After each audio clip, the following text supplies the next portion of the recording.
ارسلان کہنے لگا اس کے لیے ہمیں خود جا کر سراغ رسانی کرنی ہوگی اور ہم بھیس بدل کر جائیں گے۔ ایک دن چھوڑ کر منگل کا دن آتا تھا۔ ٹھیکیدار کی کوٹھی ارسلان نے دیکھی ہوئی تھی۔ دوپہر کے بعد شیر خان اور کمانڈو ارسلان نے کشمیری لکڑ ہاروں کا حلیہ بدلا، ایک ایک چھوٹی کلہاڑی اپنے پاس رکھ لی، لمبے گرم چولے یعنی فرن پہن لیے، پاؤں میں مونج کی جوتیاں پہن لی اور درختوں سے کاٹی ہوئی شاخوں کا بندھا ہوا ایک چھوٹا گٹھا اپنے پاس رکھ لیا۔ انہوں نے اپنے سراغ رسانی کے مشن کے بارے میں دوسرے مجاہدوں کو خبردار کر دیا تھا۔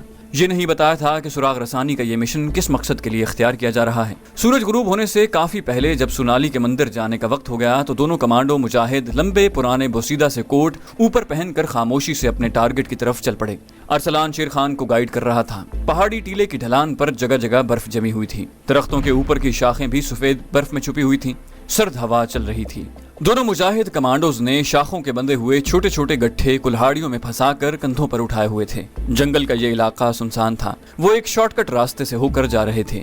چنانچہ 10-15 منٹ کے بعد ہی وہ پہاڑی جنگل کے علاقے سے نکل کر ایک چھوٹی سڑک پر آ گئے۔ ارسلان نے شیر خان سے کہا یہی سڑک ٹھیکیدار کے بنگلے کی طرف جاتی ہے جہاں بریگیڈیئر جگ موہن کی بیٹی سونالی پوجا کے لیے ہر منگل کی شام کو آتی ہے۔ آج بھی منگلوار ہے، وہ سورج غروب ہونے کے ساتھ ہی وہاں آ جاتی ہیں۔ میرا خیال ہے اس کے ساتھ اس کی ماتا وغیرہ تو ضرور ہوتی ہوگی، شیر خان نے کہا۔ ارسلان بولا اس بارے میں مجھے کوئی حتمی رپورٹ نہیں ملی، ہو سکتا ہے اس کی کوئی سہیلی ساتھ ہوتی ہو یا اس کی ماتا بھی ساتھ ہوتی ہو، لیکن سیکیورٹی گارڈ اس کے ساتھ ضرور ہوتے ہیں۔ شیر خان نے کہا ابھی ٹارگٹ پر پہنچ کر معلوم ہو جائے گا کہ سونالی کے ساتھ کون کون ہوتا ہے۔ وہ سڑک کے کنارے کنارے چلے جا رہے تھے، کہیں کہیں برف گھاس پر ابھی تک جمی ہوئی تھی، سڑک پر برف کہیں نہیں تھی۔ وہاں کمیٹی کے ٹرک نے نمک ڈال دیا تھا جس نے برف کو پانی بنا کر پگھلا دیا تھا۔ سڑک پر کوئی آمد و رفت نہیں تھی، کسی وقت کوئی گاڑی گزر جاتی تھی یا کوئی مزدور قسم کا کشمیری سامنے سے آتا اور ان کے قریب سے گزر جاتا۔ مزدور کو دیکھ کر ارسلان اور شیر خان کشمیری میں باتیں کرتے۔ جب وہ برہمن ٹھیکیدار کی مندر والی کوٹھی کے قریب پہنچے تو کمانڈو ارسلان نے دور سے شیر خان کو کوٹھی دکھائی اور کہا یہ ہے وہ کوٹھی جہاں بریگیڈیئر جگ موہن کی بیٹی منگل کی منگل پوجا کرنے آتی ہے۔ یہ کشادہ لان والی بڑی سی کوٹھی تھی جس کی 4 دیواری پر درختوں نے سایہ ڈال رکھا تھا۔ گیٹ پر لوہے کا جنگلہ چڑھا ہوا تھا جہاں ایک ڈوگرا چوکیدار گن لیے پہرا دے رہا تھا۔ ارسلان اور شیر خان دیہاتی لکڑہاروں کے بھیس میں تھے۔ وہ سڑک کے کنارے درختوں کے نیچے جھک کر گری پڑی درختوں کی ٹہنیاں ایک جگہ اکٹھی کرنے لگے۔ مندر والی کوٹھی کے دائیں بائیں بھی کوٹھیاں تھیں۔ شیر خان اور ارسلان زمین پر گری پڑی شاخیں اٹھانے کے بہانے کوٹھی کے عقب میں آ گئے۔ جہاں انہوں نے دیکھا کہ کوئی کوٹھی نہیں تھی، ایک ڈھلان تھی۔ ڈھلان جہاں ختم ہوتی تھی وہاں درخت اور جھاڑیاں تھیں۔ کمانڈو ارسلان کہنے لگا میرا خیال ہے کہ ہمیں کوٹھی کے گیٹ کے سامنے چلے جانا چاہیے، سونالی کے آنے کا وقت ہو رہا ہے۔ دونوں کمانڈو کوٹھی کے سامنے والے درختوں میں آ کر لکڑیاں اکٹھی کرنے لگے، پھر ان لکڑیوں کو چھوٹی کلہاڑیوں سے آہستہ آہستہ کاٹنے لگے، لیکن ان کی نگاہیں برابر کوٹھی اور کوٹھی کی طرف آتی سڑک کا جائزہ لے رہی تھیں۔ سونالی کسی بھی وقت آ سکتی تھی۔ کوٹھی کے اندر سے گھنٹیوں کی اور بھجن کیرتن کی ہلکی ہلکی آواز آ رہی تھی۔ کچھ گاڑیاں پہلے سے کوٹھی کے احاطے میں کھڑی تھیں۔ ایک سیاہ رنگ کی کار سڑک پر آتی نظر آئی تو ارسلان نے شیر خان کو سرگوشی کی۔ میرا خیال ہے کہ بریگیڈیئر جگ موہن کی بیٹی اسی کار میں ہے۔ کوٹھی کا گیٹ بند تھا۔ چوکیدار اندر سے جھانک کر عورتوں آدمیوں کو پہچان کر گیٹ کھولتا تھا۔ اس دوران کمانڈو شیر خان اور ارسلان لکڑیاں چنتے سڑک کے کنارے پر آ گئے تاکہ کار میں بیٹھی بریگیڈیئر کی بیٹی کو دیکھ سکیں۔ کار کوٹھی کے پاس آ کر رک گئی۔ شیر خان اور ارسلان نے بڑے غور سے دیکھا۔ پچھلی سیٹ پر ایک نوجوان لڑکی گلابی رنگ کی ساڑی میں ملبوس ہاتھ میں پوجا کی تھالی لیے بیٹھی تھی۔ اس کے ساتھ ایک ادھیڑ عمر کی بھاری بدن کی عورت بیٹھی تھی۔ چوکیدار کار کے پاس آیا، اس نے ایک نظر جھانک کر کار میں دیکھا اور پھر دوڑ کر کوٹھی کا گیٹ کھول دیا۔ اس نے بریگیڈیئر جگ موہن کی بیٹی سونالی اور اس کی ماتا جی کو پہچان لیا۔ کار کوٹھی میں داخل ہو گئی۔ شیر خان اور ارسلان لکڑیاں اکٹھی کرنے کوٹھی کے عقب میں آ گئے۔ ارسلان نے کہا یہی لڑکی سونالی تھی۔ ڈوگرا چوکیدار نے بھاگ کر گیٹ کھول دیا تھا، اس کا مطلب ہے کہ اس نے بریگیڈیئر کی بیٹی کو پہچان لیا تھا۔ شیر خان نے کہا ہمارے پاس بریگیڈیئر کی بیٹی کا فوٹو ضرور ہونا چاہیے تاکہ کوئی شک و شبہ نہ رہے۔ ارسلان بولا اس کا مجھے خیال نہیں آیا، میں کل کسی ذریعے سے اس کی فوٹو حاصل کرنے کی کوشش کروں گا۔ چلو اب واپس چلتے ہیں۔ دونوں جس راستے سے آئے تھے اسی راستے سے چلتے ہوئے اپنے ٹھکانے پر واپس آ گئے۔ ارسلان نے اسی وقت اپنے ایک خاص آدمی مجاہد دستگیر کو بلوایا اور اسے کہا دستگیر ہمیں بریگیڈیئر جگ موہن کی بیٹی سونالی کی کوئی فوٹو چاہیے، کیا تم پیدا کر سکتے ہو؟ دستگیر نے ایک لمحے کے لیے کچھ سوچا اور بولا میرا خیال ہے کہ وہ کانوینٹ اسکول میں پڑھتی ہے۔ ارسلان نے کہا ہاں وہ کانوینٹ اسکول میں ہی پڑھتی ہے، اسکول کے آفس میں اس کی کوئی نہ کوئی تصویر ہوگی، کوئی اپنا آدمی ہے وہاں۔ دستگیر نے نفی میں سر ہلایا اور کہا نہیں کانوینٹ میں اپنا کوئی آدمی نہیں۔ شیر خان نے کہا لیکن اس لڑکی سونالی کی فوٹو کی ہمیں اشد ضرورت ہے۔ دستگیر نے کہا کیا نام بتایا آپ نے لڑکی کا؟ سونالی؟ ہاں سونالی۔ دستگیر کہنے لگا مجھے کل کا دن دیجیے، میں پوری کوشش کروں گا کہ سونالی کی کوئی تصویر مل جائے۔ دوسرا دن گزر گیا، تیسرا دن بھی گزر گیا۔ اگلے دن کی شام کو مجاہد دستگیر نے پاسپورٹ سائز کی ایک رنگین فوٹو لا کر کمانڈو ارسلان کو دی اور بولا یہ سونالی کی فوٹو ہے، میں نے کرشنا فوٹو اسٹوڈیو سے حاصل کی ہے، وہاں سونالی امتحان کے دنوں میں اپنی تصویر اتروانے آئی تھی۔ کرشنا فوٹو اسٹوڈیوز میں اپنا ایک آدمی ملازم ہے، یہ اسی نے لا کر دی ہے۔ ارسلان نے فوٹو شیرخان کو دکھائی۔ شیرخان غور سے تصویر کو دیکھتا رہا، کہنے لگا یہ وہی لڑکی ہے جو اس روز سیاہ کار میں پوجا کی تھالی لیے بیٹھی تھی۔ جب اس کی تصدیق ہو گئی کہ سیاہ گاڑی میں ٹھیکیدار کی کوٹھی میں جو لڑکی گئی تھی وہ سونالی ہی تھی، تو ارسلان کہنے لگا اب ہمیں یہ سوچنا ہے کہ لڑکی کو کیسے اغوا کیا جائے۔ یہ ہم نے دیکھ لیا ہے کہ اس کے ساتھ کوئی باڈی گارڈ نہیں ہوتا، صرف ایک عورت اس کے ساتھ ہوتی ہے جو اس کی والدہ ہی ہو سکتی ہے۔ میرا خیال ہے گارڈ اس کے ساتھ ضرور رہتے ہوں گے، لیکن اس وقت سونالی پوجا پاٹ کرنے جا رہی تھی، اس لیے شاید اس کے بریگیڈیئر باپ نے گارڈز کی ضرورت محسوس نہ کی۔ شیرخان نے کہا بہرحال یہ تو معلوم ہو گیا کہ سونالی منگل کی شام کو یہاں آتی ہے، ہمیں اس منگل کی شام کو سونالی کو ہر حالت میں اغوا کرنا ہوگا۔ اس کا باپ جلاد جگ موہن کشمیریوں کے مکان کو آگ لگوا رہا ہے اور بے گناہ کشمیریوں کو پکڑ پکڑ کر ان کے خون سے ہولی کھیل رہا ہے۔ ارسلان کہنے لگا اگر ہم نے صحیح منصوبہ بندی کی اور پوری احتیاط کے ساتھ قدم اٹھایا تو ہماری کامیابی یقینی ہے، لیکن ہمارے ساتھ 2 آدمی ضرور ہونے چاہیے، اس کا بندوبست میں نے کر لیا ہے۔ شیرخان نے کہا دستگیر اور حسن علی ہمارے ساتھ جائیں گے، ان دونوں کے نشانے بڑے پکے ہیں، ہو سکتا ہے ہمیں فائرنگ کرنی پڑ جائے۔ ارسلان بولا یہ تم نے بڑا درست فیصلہ کیا ہے، میں بھی دستگیر اور حسن علی کے بارے میں ہی سوچ رہا تھا کہ اس مشن پر ان دونوں کو ساتھ لے جانا ضروری ہے۔ شیرخان نے کہا اگر ہم سونالی کو اٹھا لانے میں کامیاب ہو جاتے ہیں تو میں سمجھتا ہوں کہ اس کو ہمیں اپنے خفیہ ٹھکانے پر نہیں رکھنا چاہیے۔ ارسلان بولا اس کا بھی میں نے سوچ لیا ہے، ہم اسے ایک دوسری جگہ پر رکھیں گے، وہاں پہلے سے ہمارا ایک آدمی موجود ہوگا۔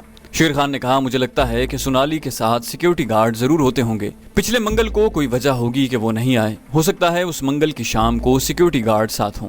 ارسلان نے کہا کوئی فکر نہیں، ہم پورا انتظام کر کے جائیں گے اور سب سے پہلے گھات میں بیٹھ کر سیکیورٹی گارڈز کو ختم کریں گے، اس کے بعد وہاں میدان صاف ہو جائے گا۔ اگلے منگل تک ارسلان اور کمانڈو شیرخان تیاریوں میں مصروف رہے، انہوں نے ہر امکان کو سامنے رکھتے ہوئے پورا انتظام کر لیا تھا۔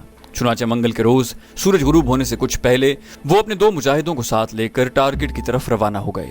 چاروں مجاہد دیہاتی لکڑہاروں کے بھیس میں تھے۔ اتنی تیز رفتار جیپ جو چاروں طرف سے بند تھی، انہوں نے ٹارگٹ سے تھوڑے فاصلے پر ایک جگہ درختوں کے نیچے کھڑی کر دی تھی۔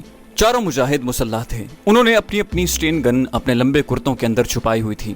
ارسلان کی جیب میں ایک چھوٹی سی شیشی اور سفید رومال تھا، شیشی میں کلوروفارم تھا۔ وہ بریگیڈیئر کی بیٹی سونالی کو وہاں سے بے ہوش کر کے لے جانا چاہتے تھے تاکہ وہ شور نہ کرے۔ دستگیر اور حسن علی کو کمانڈو ارسلان نے مندر والی کوٹھی کے سامنے درختوں کے پیچھے ایک جگہ بٹھا دیا۔ ان کا کام صرف اتنا تھا کہ اگر کار کے آگے یا پیچھے سیکیورٹی والوں کی گاڑی ہو تو وہ اس گاڑی پر فائرنگ کر کے سیکیورٹی گارڈ کو ہلاک کر دیں۔ اگر سیکیورٹی گارڈ ساتھ نہ ہوں تو وہیں درختوں کی اوٹ میں بیٹھ کر ارسلان اور شیرخان کو کور دیں، یعنی ان کو ہنگامی صورتحال میں فائرنگ کر کے اپنی حفاظت میں رکھیں، کیونکہ وہاں کچھ بھی ہو سکتا تھا۔ کوٹھی کے چوکیدار کے پاس بندوق تھی، وہ بھی ان پر فائر کر سکتا تھا۔ ارسلان نے دستگیر کو خاص طور پر ہدایت کی تھی کہ جو ہی وہ بریگیڈیئر کی بیٹی سونالی کو اغوا کریں وہ فوراً اس جگہ پہنچے جہاں انہوں نے بند جیپ کھڑی کر رکھی تھی۔ شیرخان نے ارسلان سے کہا ہو سکتا ہے کہ سونالی کے ڈرائیور کے پاس بھی اسلحہ ہو، ہمیں سب سے پہلے اسے ختم کرنا ہوگا۔ ارسلان بولا ڈرائیور کے پاس اسلحہ ہو یا نہ ہو لیکن اسے پہلے ختم کرنا ضروری ہوگا، آخر وہ ایک فوجی افسر کا ڈرائیور ہے اور وہ بھی ریٹائرڈ فوجی ہو سکتا ہے،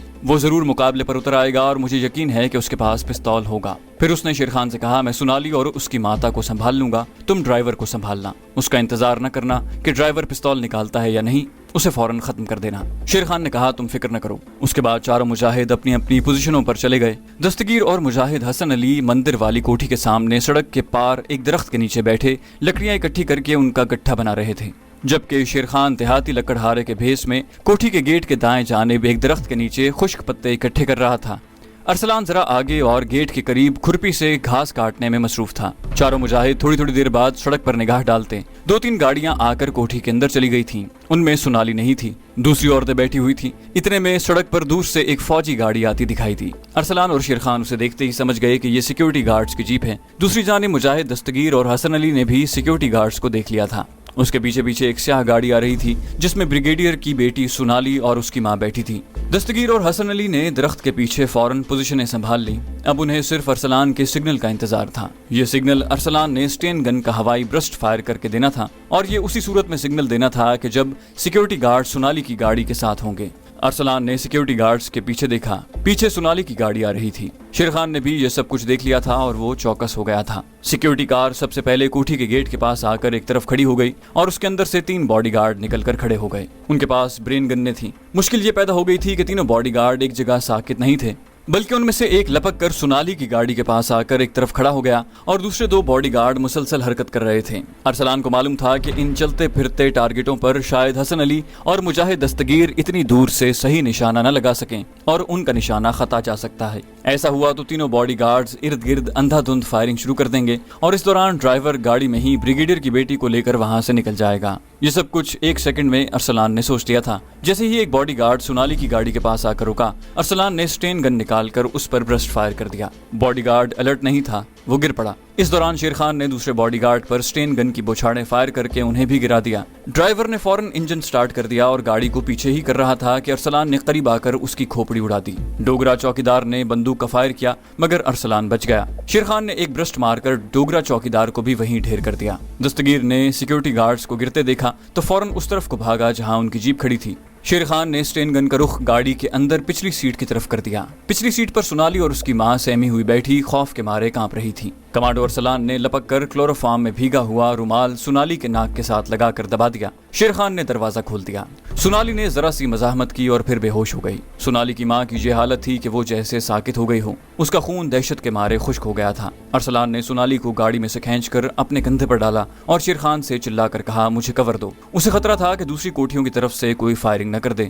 کوٹھیوں میں سے کچھ لوگ برآمدوں میں آ کر کھڑے ہو گئے تھے مگر وہ سارے کے سارے سہمے ہوئے تھے۔ شیر خان نے ہوائی فائرنگ شروع کر دی۔ اس نے 1-2 برسٹ ادھر ادھر کی کوٹھیوں کے اوپر فائر کیے تاکہ لوگ گھبرا کر کوٹھیوں کے اندر بھاگیں۔ ارسلان سونالی کو کندھے پر ڈال کر درختوں کی طرف دوڑا۔ شیر خان اس کے پیچھے تھا مگر پیٹھ ارسلان کی طرف کیے ہوئے فائرنگ کرتا 1-1 قدم الٹے پاؤں چل رہا تھا۔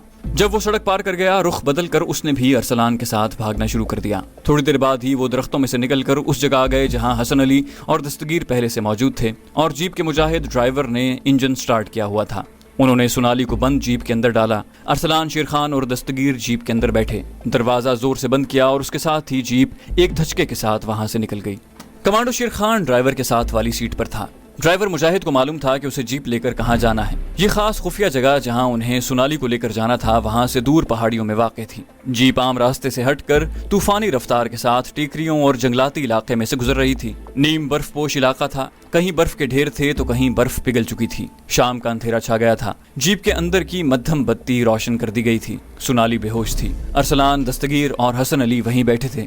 ڈرائیور کی سیٹ والی چھوٹی کھڑکی کھول دی گئی تھی جس میں سے تازہ اور ٹھنڈی ہوا اندر آ رہی تھی۔ کمانڈو ارسلان نے کھڑکی کے قریب ہو کر ڈرائیور سے کہا، اتنی تیز گاڑی نہ چلاؤ، راستہ ٹھیک نہیں ہے۔ ڈرائیور نے جیپ کی رفتار کم کر دی۔ وہ واردات کی جگہ سے کافی دور ویران پہاڑی علاقے میں نکل آئے۔ جیپ ایک ٹیلے کی چڑھائی چڑھ کر دوسری طرف اتر گئی جہاں درختوں کے درمیان جیپ آہستہ ہو گئی اور پھر وہ ایک طرف گھوم کر کھڑی ہو گئی۔ سامنے اونچی جگہ تھی، اندھیرا ہو چکا تھا۔ اونچی جگہ پر ایک لالٹین جل رہی تھی۔ جیپ کے رکتے ہی ایک مجاہد اوپر سے اتر کر آ گیا۔ ارسلان مجاہدوں کے ساتھ جیپ سے باہر آ گیا۔ شیر خان بھی باہر نکل آیا۔ جو آدمی اوپر سے اتر کر آیا تھا، ارسلان نے اسے کہا، لڑکی کو اوپر لے جاؤ۔ حسن علی اور دستگیر بھی اس آدمی کے ساتھ تھے۔ انہوں نے جیپ کے اندر سے بے ہوش لڑکی کو نکالا اور اسے اوپر لے گئے جہاں لالٹین روشن تھی۔ ارسلان نے جیپ کے ڈرائیور سے کہا، جیپ لے جاؤ۔ پھر اس نے شیر خان سے کہا، خدا کا شکر ہے کہ ہمارا مشن کامیاب ہو گیا۔ شیر خان نے اوپر لالٹین کی طرف دیکھ کر کہا، اوپر کون کون ہے؟ ارسلان بولا، صرف ایک مجاہد ہے، وہ یہیں رہتا ہے، اوپر آ جاؤ۔ چبوترے کے اوپر پیچھے ہٹ کر لکڑی کا ایک مکان تھا۔ مکان کے اندر بھی لالٹین روشن تھی۔ لکڑی کے فرش والے ایک بوسیدہ سے کمرے میں سونالی چارپائی پر پڑی تھی۔